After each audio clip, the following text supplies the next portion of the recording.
Hey everyone, welcome to our channel. If your iPhone is not sending messages to Android phones, the issue is likely related to iMessage being enabled.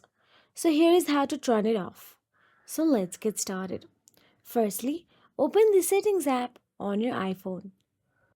Now, inside Settings app, all you have to do is scroll down till the bottom and tap on the apps option available there. Once you find the app, simply tap on it. Now, inside the app, scroll down and look for the Messages option and tap on it.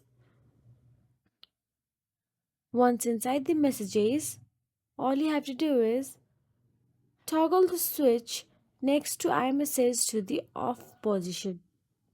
Now, restarting your phone can help apply the change more effectively.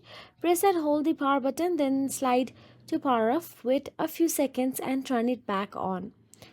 If you found this video helpful, please like, share and subscribe our channel, and thank you so much for watching.